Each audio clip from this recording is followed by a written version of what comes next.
Très heureuse de vous retrouver sur Chérif la télévision. Mesdames et messieurs, bonsoir. Bienvenue dans cette édition. Le guide spirituel des Ansar, Assid Chérif Ousmane Madan Aïdara, non moins président du Haut Conseil islamique du Mali et du groupement des leaders spirituels musulmans, a regagné son domicile à Bankoni Djankinebougou ce samedi 17 août 2019 après un séjour dans son village natal Tamani, dans le cercle de Baraouli pour la célébration de l'Eid el-Kébir.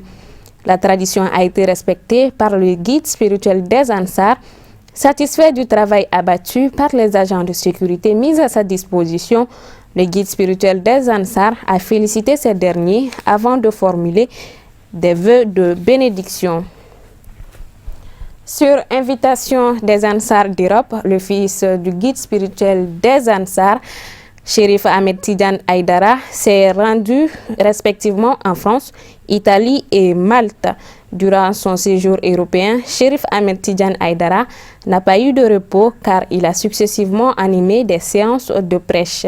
À son retour au Bercail, il a été accueilli dans la plus grande convivialité par les amis et les parents de la famille chérifienne. Louange à Allah, le tout miséricordieux et le très miséricordieux. Paix et salut sur le prophète Mohammed sallallahu alayhi wa sallam et sa sainte famille et ses fidèles compagnons. Nous demandons le bon Dieu qu'Allah nous compte parmi ceux-là.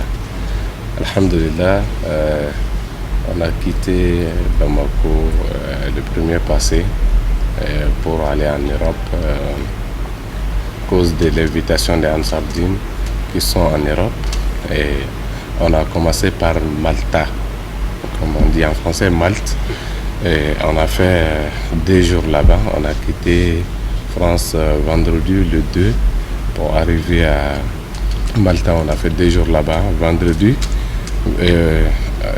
samedi, on a fait une réunion entre les Ansar.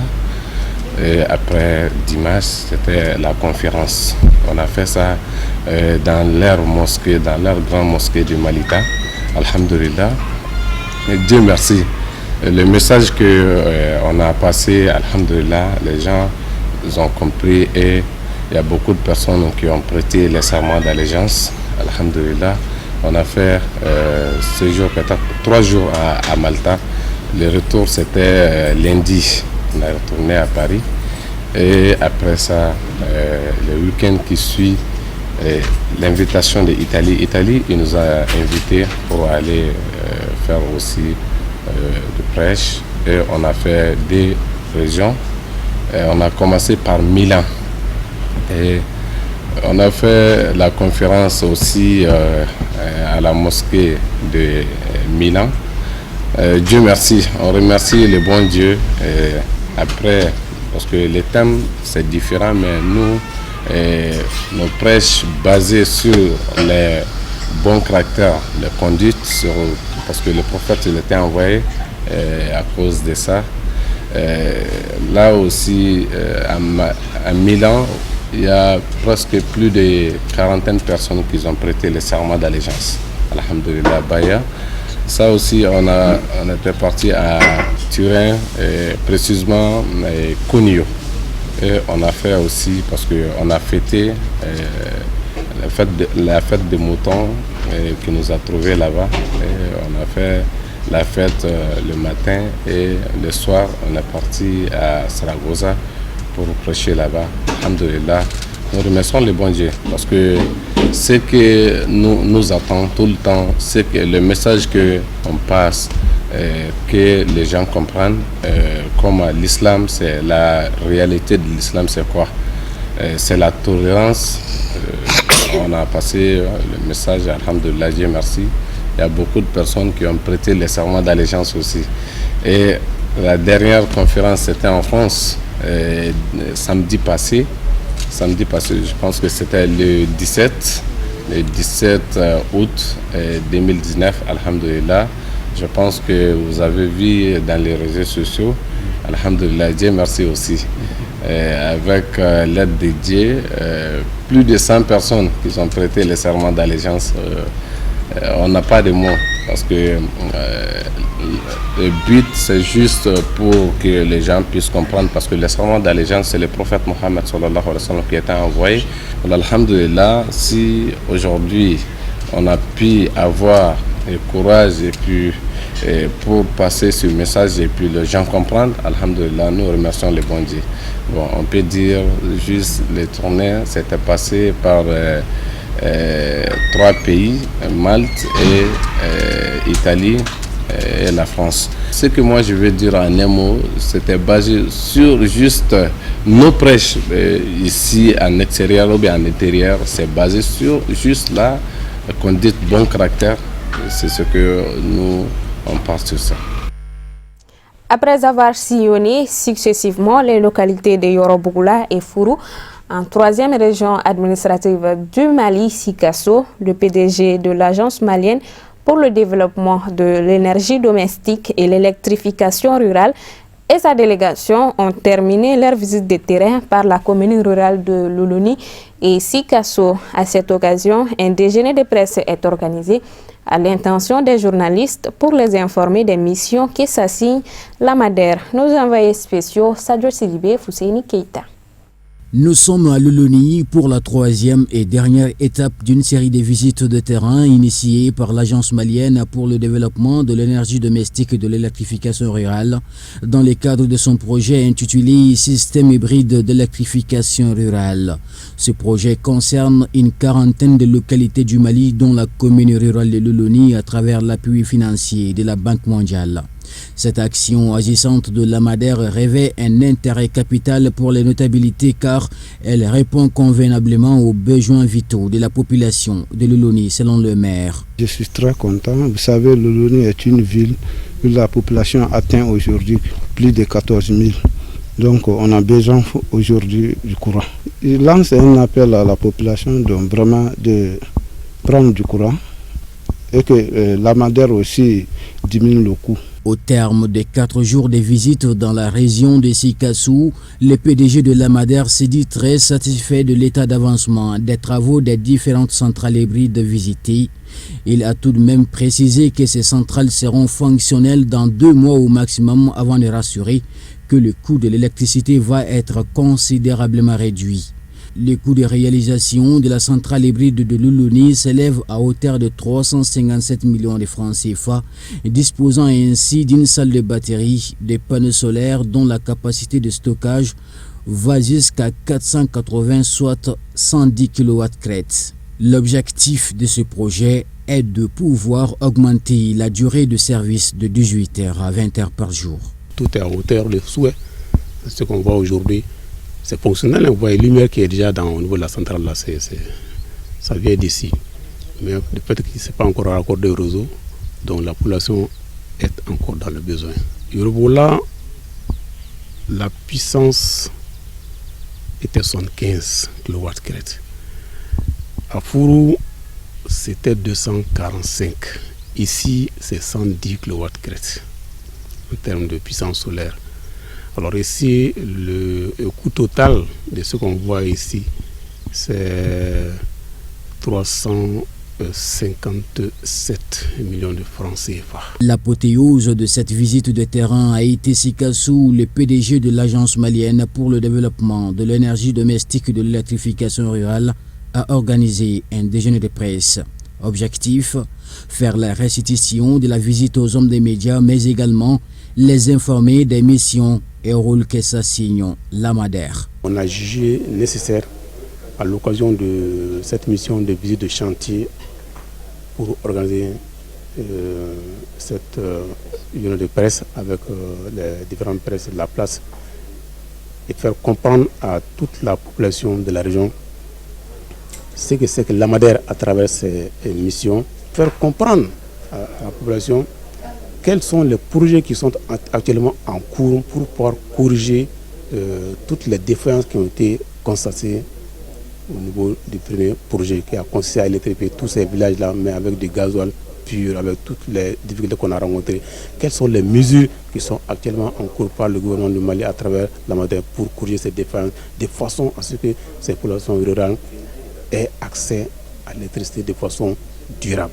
C'est ainsi que se termine ces périples qui aura permis à la délégation de l'Amader de sillonner successivement les villages de Fourou, Yorobougoula, Loloni, y compris la capitale verte de Kénédougou et Sikasso. Pour rappel, parmi les 46 villages répertoriés par l'Amader, 7 localités de la région de Sikasso sont concernées par ce projet intitulé Système hybride de l'électrification rurale de l'Amader.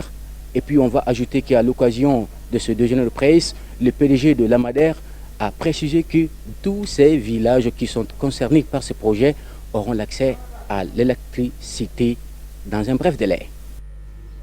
Dans le cadre du lancement des activités de reboisement édition 2019, les Gilets verts de la région de Caille, en partenariat avec la Direction régionale des eaux et forêts, ont lancé leur activité par le reboisement de 1000 plantes dans la ville de Caille.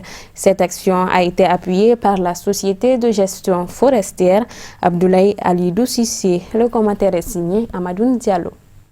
Cette activité qui consacre le lancement officiel des Gilets verts de Caille a regroupé la direction des eaux et forêts, des autorités coutumières et des associations de jeunes et de femmes de la ville. Au total, 400 pieds d'arbres ont été plantés au stade Abdoulaye Makoro Sissoko de Caille. Je suis très heureux aujourd'hui. Je suis un homme comblé et au nom de toute la direction du stade, nous sommes vraiment comblés. Parce que avec ce changement climatique, si la jeunesse en partenariat, les associations en partenariat avec le service technique des eaux et forêts nous ont offert et planté près de 400 pieds, c'est une aubaine et c'est une opportunité à saisir. Parce qu'avec le changement climatique, nous avons besoin de reboiser. Et surtout, le milieu qu'ils ont choisi, ça c'est le milieu des jeunes. L'entretien appartient à tout le monde. Parce que c'est tout le monde qui bénéficie de l'apport des arbres. Tu peux planter un arbre aujourd'hui, tu ne serais pas là, mais quelqu'un d'autre va profiter. Donc c'est les jeunes qui ont initié. D'accord, ils doivent aller à bout, mais je pense qu'il appartient à nous tous de veiller à ce que ces arbres-là ne meurent pas. Le capitaine Sidi Kone, chef division aménagement des eaux et forêts de Caille, qui a dirigé la présente édition, a invité les populations de la première région à s'intéresser aux activités de reboisement pour lutter contre les effets néfastes du changement climatique. C'est dans le cadre de la campagne de lancement de reboisement qu'on a lancé depuis il y a quelques jours, depuis les premiers. Et cette fois-ci, c'est avec la participation des Gilets verts qui ont voulu aussi vraiment marquer cette campagne par le reboisement de 1000 plants dans la ville de Caille, dont 400 plants au niveau du stade ici. Donc c'est dans ce cadre-là qu'on est là ce matin avec des groupes de femmes, avec des groupes de jeunes qui ont bien voulu nous accompagner et avec l'appui financier de la société de gestion forestière Abdoulaye Alidou Sissé. Cette année, c'est encore pire avec un mois sans pluie dans la région, surtout au niveau de la ville. C'est alarmant. Donc le constat est que vraiment les gens doivent changer de comportement vis-à-vis de leur environnement parce que c'est vraiment le socle de la vie. Donc il faut que les gens, à travers des actions de reboisement comme on vient de les faire, puissent faire en sorte que la pluie commence à venir et que l'environnement soit vraiment favorable pour un cadre de vie meilleur. Les habitants de la ville de Caille ont vivement salué cette action qui s'inscrit dans le cadre de la politique nationale de protection de l'environnement initiée par les plus hautes autorités du pays. Rappelons que cette initiative des Gilets verts de Caille est appuyée par la société de gestion forestière Abdoulaye Alidou Sissé et son partenaire, la Direction régionale des eaux et forêts de Caille. Le mouvement des scouts et guides du Mali organise le camp d'intégration des scouts africains du 21 au 30 août 2019 à Bamako. Pour la circonstance, une conférence de presse a été organisée ce mardi 20 août à la Maison des Jeunes pour expliquer les enjeux de cette grande rencontre de la jeunesse africaine. Boubacar Traoré, Ibrahim Koulibaly. Environ 500 jeunes scouts vont prendre part à cette 5e édition du camp d'intégration des scouts africains à Bamako. Ces jeunes, venant de 12 pays, échangeront avec leurs camarades du Mali sur le thème scout acteur de paix avant de mener plusieurs activités. L'objectif est de renforcer les capacités des jeunes en matière de promotion de la paix. C'est un grand rassemblement des scouts que nous le faisons chaque année dans un pays. Donc l'objectif même du camp, ça permet aux jeunes de s'épanouir. Et puis dans le camp, il y a des formations, on apprend les jeunes pratiquement à faire beaucoup d'activités. Donc c'est ça. Le choix du thème, comme vous le savez, aujourd'hui, le tissu du Mali est plus que déchiré. Ce n'est pas le Mali seulement, c'est pratiquement toute l'Afrique, le monde même. C'est pourquoi nous avons réfléchi, on s'est dit que sans la paix, il n'y a aucun développement. Sans la paix, il n'y a même pas de vie. Parce que pour pouvoir voir tes enfants grandir, il faut au moins qu'il y ait la paix. Donc c'est pourquoi nous avons choisi ce thème, puisque aussi les scouts, ce sont des acteurs de paix. Donc les scouts des pays ne peuvent pas se rassembler et puis ne pas parler de paix. Les grandes activités de ce camp, il y aura des conférences sur la cohésion sociale, sur la paix en général, parce que dans le scoutisme même, il y a même une branche qui est le messager de paix. On choisit même des responsables pour ça. Eux, leur activité même, ça concerne que la paix. Donc il y aura des reboisements, l'assainissement, il y aura des formations, des ateliers. Après ce camp, nous voulons que chaque jeune qui participeront à ce camp devienne un acteur de paix dans son milieu. C'est là où il vit. Parce que aujourd'hui, il faut savoir que le mouvement scout, c'est le seul mouvement qui abrite toutes les religions, mais ils cohabitent, chacun accepte chacun sans se quereller. Donc nous, on pense que après ce camp, les jeunes qui auront la chance de participer à ce camp, ils deviendront aussi des acteurs chez eux pour la paix. Signalons que le mouvement des scouts et guides du Mali est un mouvement paramilitaire et fondé par un militaire. Avant de boucler cette édition, Sadio Sidibé nous fait le tour d'horizon de l'actualité africaine. C'est tout de suite en bref et en images.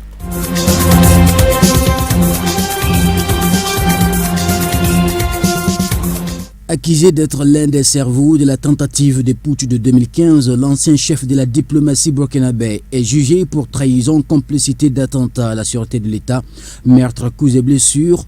Le parquet a requis contre lui la prison à vie. Les infractions qui me sont reprochées ne correspondent en rien à la réalité des faits, a déclaré Djibril Bassolé devant le tribunal mardi. L'ancien pilier du régime de Blaise Compaoré assurait être poursuivi pour des raisons subjectives et politiciennes.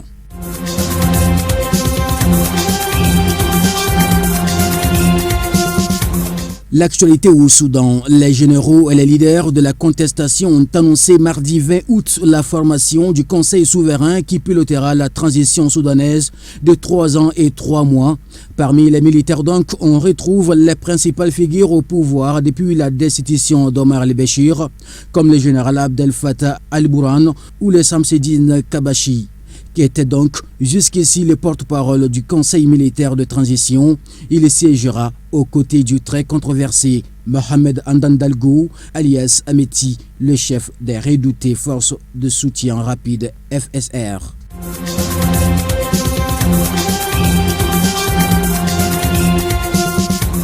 L'actualité au Cameroun, les dirigeants des séparatistes anglophones au Cameroun, Julius Ayuku Tabé ainsi que 9 de ses partisans ont été condamnés à la prison à perpétuité ce mardi 20 août par le tribunal militaire de Yaoundé pour terrorisme et sécession notamment. La sentence est tombée à 5h37 ce mardi matin au terme d'une audience fleuve qui a débuté lundi 19 août et qui s'est poursuivie toute la nuit. 9 compagnons d'infortune sont appelés à passer le restant de leur vie en réclusion. Les avocats de la défense étudient la possibilité de faire appel, certains qualifiant la procédure de parodie de justice.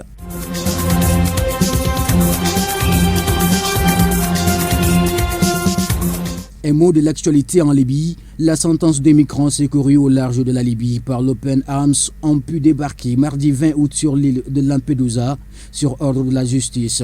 Le navire humanitaire mouillait au large, bloqué par Rome. Une enquête est ouverte. Dans la journée, une quinzaine de migrants étaient allés jusqu'à se jeter à l'eau pour tenter de rejoindre l'île à la nage. Certains auront passé 19 jours à bord. Le dénouement d'un bras de fer aussi, dont ces migrants auront été les otages.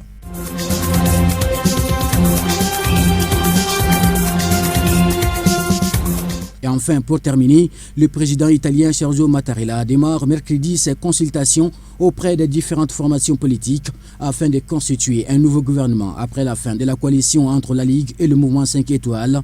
Le président, qui dans le système parlementaire italien détient les clés pour le dénouement de la crise, initiera dès 16h cette traditionnelle consultation par un appel téléphonique à son prédécesseur Sergio Napolitano. Qualifié d'irresponsable et d'opportuniste mardi au Sénat par le Premier ministre sortant Giuseppe Conte, Matteo Salvini a maintenu sa ligne. Il réclamera au président la voie royale du retour aux urnes, car en démocratie, la chose la plus belle, c'est voter.